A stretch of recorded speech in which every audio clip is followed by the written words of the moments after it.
I'm 47 and recently found myself reflecting on the end of my marriage, which happened 5 years ago. Let me give you the full story because it's quite a journey. I was married to Martin, who is now 34. We were together for almost 6 years and married for 2 of those years. Unfortunately, our marriage hit a really rough patch right after our second anniversary. Here's what went down. Martin came to me one day and confessed that he had been having an affair with one of his coworkers for a few months. He told me this right after our anniversary, which made the betrayal feel even worse. He said he wanted to come clean because he hoped we could work through it and give our marriage another shot. For him, confessing was a step towards mending things. However, for me, hearing about his affair was the breaking point. There was just no way I could look past such a betrayal. It completely shattered any trust and respect I had for him, and I knew then that our marriage couldn't be salvaged. I asked him to move out, and we proceeded with the divorce. The divorce proceedings were relatively straightforward, at least in terms of logistics. I ended up keeping the house, and Martin, well, he quickly moved on, way too quickly for my liking. Just a couple of weeks after our divorce was finalized, he married the coworker he had the affair with. It felt like a double blow. Not just that he moved on, but he seemed to completely disregard our years together with such haste. Then they both moved to Philadelphia, which in a way was a relief for me. It meant I didn't have to bump into them or deal with awkward encounters around town. Since then, Martin and I haven't spoken or seen each other, and honestly, I'm pretty okay with that. It's given me space to heal and move on from that chapter of my life. But here's the thing. The affair didn't just ruin my marriage. It also messed up my relationship with my brother, and I'll tell you how so. My younger brother, Nick, 34, male, was pretty close with Martin. They were part of the same friend circle in college, and that's actually how I met them in the first place. But regardless, I had expected Nick to take my side when we were getting divorced. In spite of their friendship, Martin had cheated on me, and Nick was my brother, so it was natural for me to expect him to understand where I was coming from and be there for me. But when I told my family that I was getting a divorce from Martin because of his infidelity, to my surprise, I found out that Nick already knew about it. His advice to me was that I should stay with Martin and try to work things out because the guy really wanted to make our marriage work. I was shocked that he would even suggest something like this, and I told him that I was not going to stay with him, no matter what. I also expressed that I was very disappointed that he was still choosing to stay in touch with Martin, in spite of what the guy had put me through, because I was quite torn up about the divorce and the affair when I found out about it. So, we ended up getting into a fight over that because Nick thought that it was rather unreasonable for me to expect something like this out of him, because him and Martin have been friends for a really long time, and it was not his fault that we had chosen to get together, get married, and now we were getting divorced. He said that he would like to stay out of all of this and retain his friendship with Martin, as well as continue having a good relationship with me. I don't know if I was right or wrong, but I thought that it was a very diplomatic stance to take, and I told him that that was not going to fly with me. I made it very clear to him at the time that he could either pick Martin and continue to be in touch with him, or he could have a relationship with me, his sister. I had obviously expected him to pick me because he and I have been very close growing up. So, I was not okay with my brother having any sort of contact with my ex-husband, and I made that very clear to him. To my surprise, he ended up choosing to remain friends with Martin and said that I was being unreasonable. He said that I was being petty and immature, and so he thought that it was better for him to stay around people who actually valued him. We were not going to make him choose between people who were both special to him just to flatter their ego, like I was apparently doing. I was very disappointed when that happened, and since then, I have also had no contact with Nick because he really let me down. Then he even attended Martin's second marriage with his affair partner, which was the final nail in the coffin. 5 years passed, and so far, I have never spoken to him. Our parents have tried their best to get us to reconcile, but both of us are pretty clear on where we stand. I do visit my parents on the holidays, and he does as well. We do see each other at other family events like weddings and stuff, but we never speak to each other. I don't even have anything to say to him. I keep hearing from my parents about the important things that go on in his life, the milestones, and whatnot. So, I know that a couple of years ago, he started his new graphic design business. Until then, he had been a freelancer and had been doing pretty well for himself. So, he decided to start his own business with a couple of his other buddies. It's been 3 years, and from what I heard from my parents, they have been doing decent enough. I thought it was good for them, but then a couple of days back, I received a phone call from my parents saying that Nick was in a lot of trouble and that they needed me to help him out. Now, apparently, Nick had not been entirely truthful with them about how well his business was doing, and now he was drowning in debt and had even been evicted from his apartment since he hadn't paid the rent in the last 6 months. So now he had nowhere to go, and unlike his friends, he was too proud to just move back in with his parents or even ask them to cover his rent. I don't know what to say to that. I just told him that it was really sad for him, and I wish I could help because I thought that's what they wanted me to say. But other than that, I had nothing else. Then they said that maybe I could help him out by letting him live with me, instead of now he has no apartment and has been staying with his girlfriend. But she lives with roommates, so he can't live with them for longer than a couple of weeks, and 1 week has already passed. So, he needs to find a place quickly, at least temporarily, so he can just stay there for a couple of months until he's able to get back on his feet. Now, apparently, they had offered to let him stay with them, but he had refused, saying that he was not going to move back in with his parents after living apart from them for so long. They also offered to give him money so he could survive on his own, but he had refused that as well. So now, they were reaching out to me to help him out. I made it very clear to them that I was not going to reach out to him since we hadn't spoken in 5 years, and not only would it be awkward, but it was also something that I wasn't interested in doing. I had enough on my plate already, and I don't feel the need to take on somebody else's problems as well. They insisted that I was the only person who could talk to him and make sense and maybe take my help if I offered it because he and I used to be really close. So, I reminded them that we used to be close, but they're not exactly on speaking terms anymore, and I tried to explain to them that if he had refused to take help from them, it was very unlikely that he would accept it from me, but my parents were just not ready to hear me out and kept insisting that I should reach out to him and offer my help. So, ultimately, I had to be very firm, and then I told them that I was not going to talk to him, and that was my final decision. Then they started getting all whiny and manipulative on the call, and said that I was being very selfish and that I needed to think about my brother instead of being egoistic. Apparently, according to them, my ego had already ruined our relationship once, and I was about to let it happen again by not even bothering to talk to him when he was at his lowest. They think that talking to him would make a lot of difference because when we used to be on good terms, he used to idolize me. I could tell that they were trying to manipulate me emotionally, but I'm afraid that it didn't work. Am I the a-hole for not reaching out to my brother and offering him my help? Update 1. Okay, so I thought about it and I decided against reaching out to my brother. I did some thinking, spoke to a couple of friends, read the comments on my post, and everybody was of the same opinion that what my brother had done in the past was incredibly wrong and disrespectful, and so I did not owe it to him to reach out and help him out when he hadn't even asked for it. If he contacts me first and asks me to help him out, that's going to be a different conversation. But just because my parents believe that I should reach out to him by myself doesn't mean that I have to do it. It's been 4 days since I last spoke to them, and this morning I called them up to let them know about my decision. Every single day since I put up my original post here, they had been calling and texting me to ask me if I had spoken to Nick yet or not. And today I finally had to tell them to back off because I was not going to do what they had asked me to. When I said that, they got all manipulative and tried to tell me that I was the only person who could solve this. So, I made it very clear to them that I didn't care if I was the only person. It was not my problem to deal with, and so I was not going to involve myself in this unnecessarily. Then my parents said that it was a problem that Nick was dealing with, and since he was my brother, it was my problem as well. Apparently, they believe that since we are family, we should all treat each other's problems like our own issues and deal with them accordingly. It's interesting how they said that to me, but they did not have the same opinion back when Nick and I were fighting over what to do with the whole Martin situation. By their logic, if Martin had cheated on me and then was causing havoc in my life, Nick should have immediately cut Martin off because it should have been his problem as well. So, it doesn't make sense for them to apply these newfound morals to me but not to him.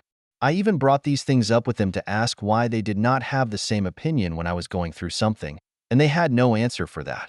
So instead, they said that I was twisting things and that I was just looking for an excuse not to help my brother out, and it was extremely selfish and disgraceful. That's when they did not have anything for themselves on Nick and were just trying to make me look like the bad guy. So, I told them that I was fine with doing selfish and disgraceful things, But for now, I have made up my mind, and I told them to stop bothering me. I thought that would be the end of the conversation, and I was about to hang up as well, but then my mother said something, and that really pissed me off. She said that she had always known that I had a massive ego, and that was probably what was a failing in their own parenting skills, but she had never expected me to turn out to be so heartless and sad. That maybe Nick was right for choosing Martin over me. Everybody knows that that's my sore spot, and I really don't like people bringing that up. So, I knew that she had chosen to bring it up on purpose because she wanted to hurt me by what she said, and she has succeeded. It really pissed me off.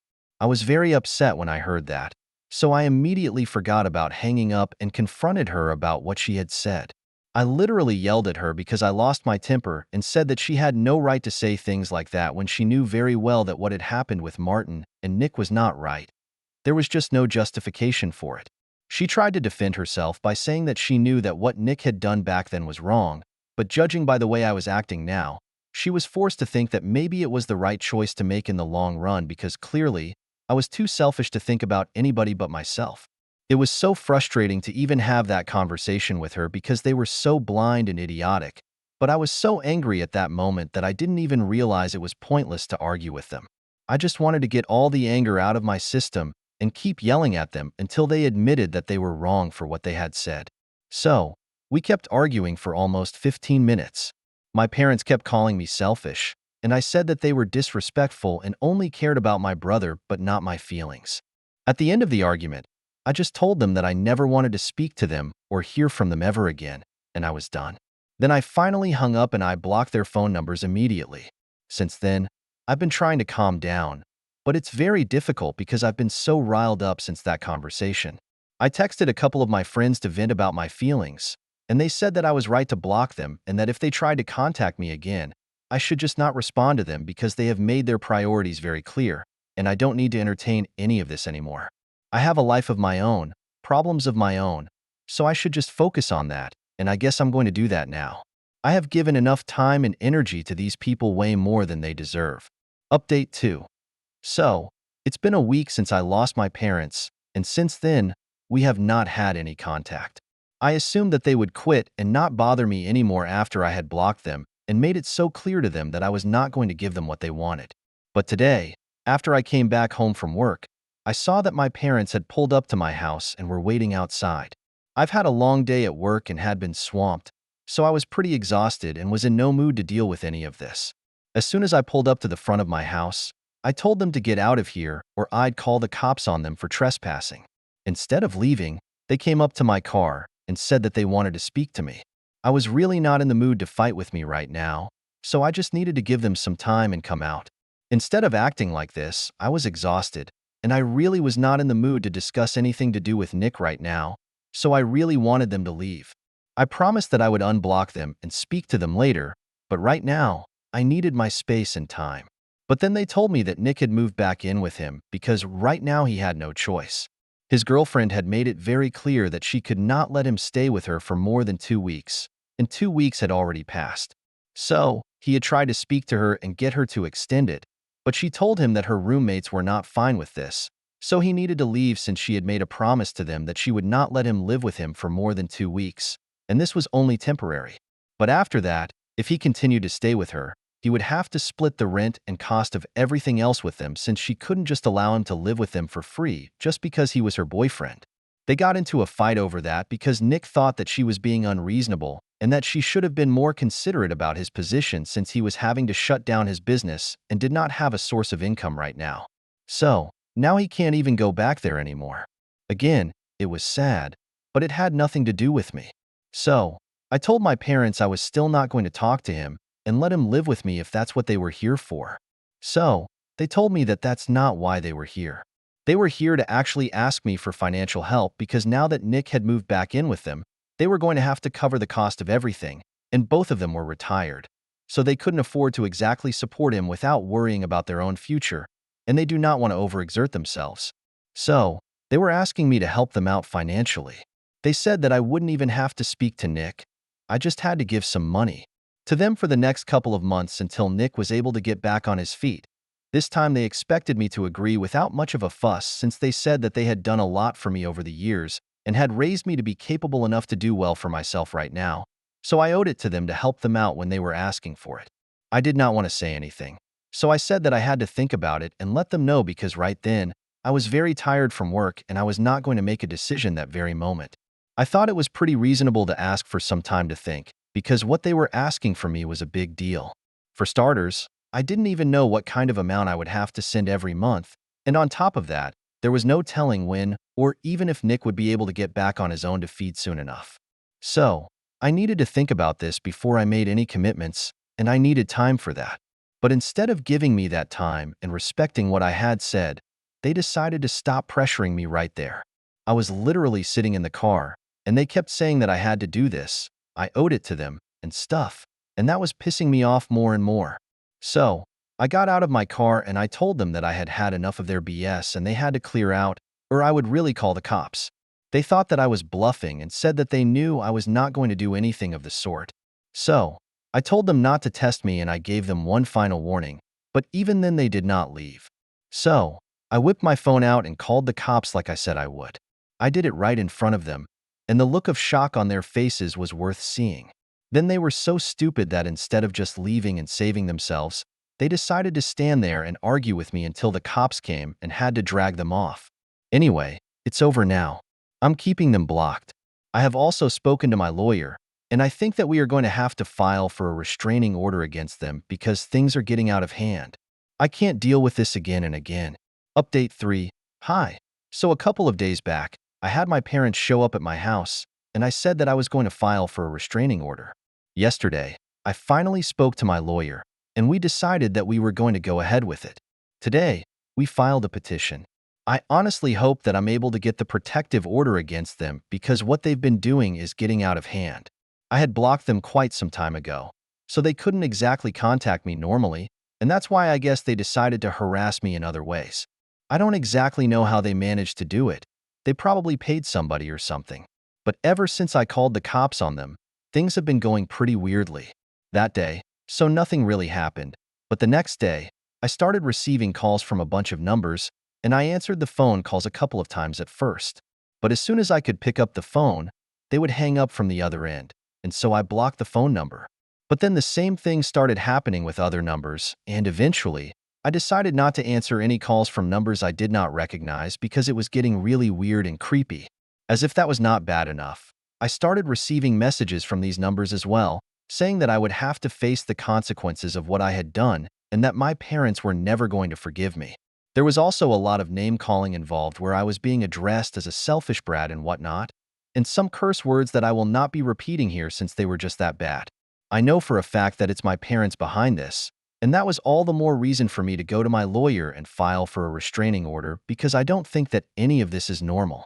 After this, I don't think they should expect any sort of help from me at all.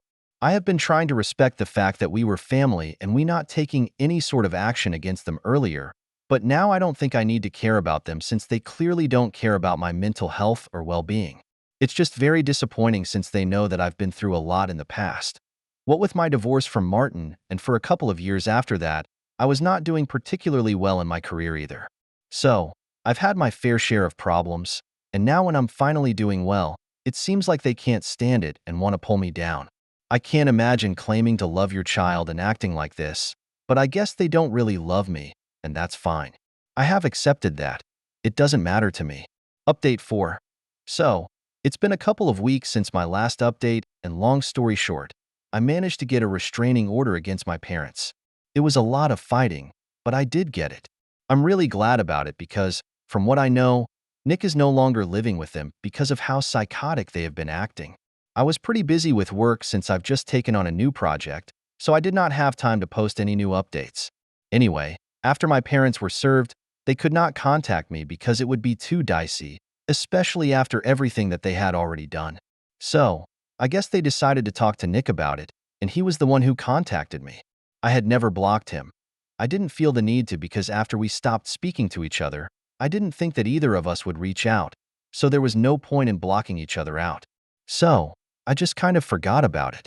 Anyway, he messaged me saying that he was really disappointed that I had taken such an extreme step against our parents after everything that they had done for us. It was the same old routine.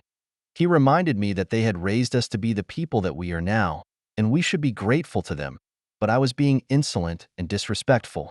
I got very pissed off when I read that message because I was just so pretentious.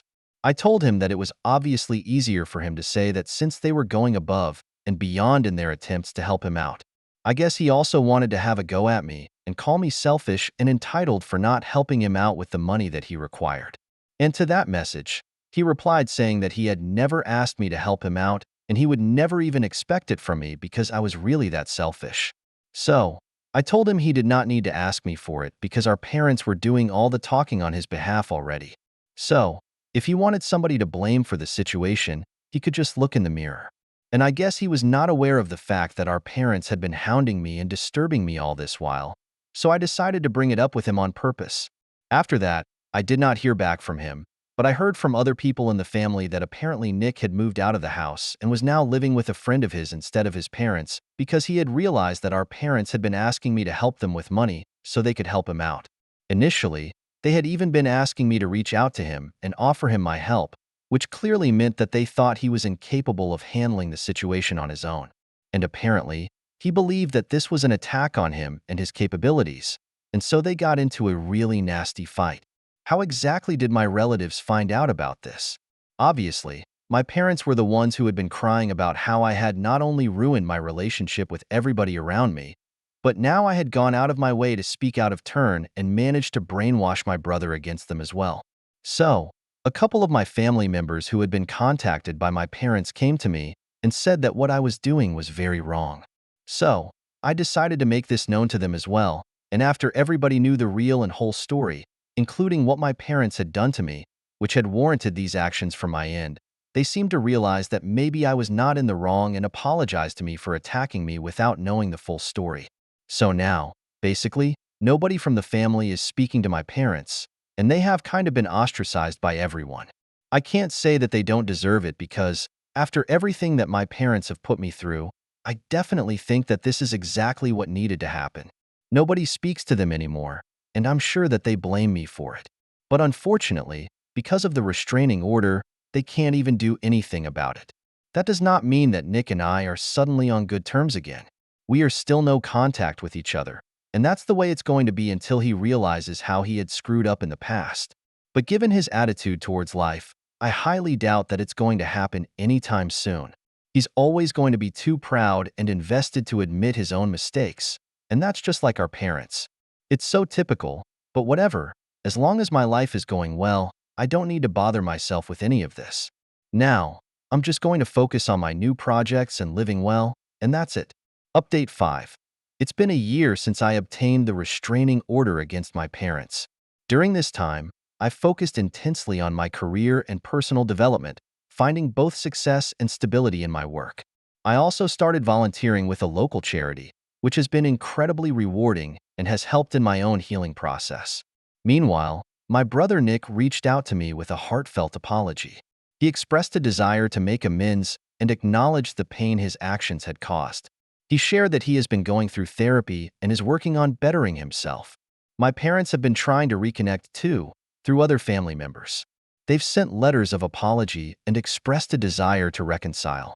They admitted their mistakes and the pain they've caused, hoping to restore some semblance of family connection.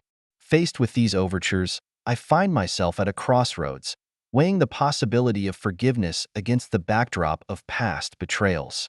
Friends and a therapist have provided perspectives, helping me navigate these complex emotions.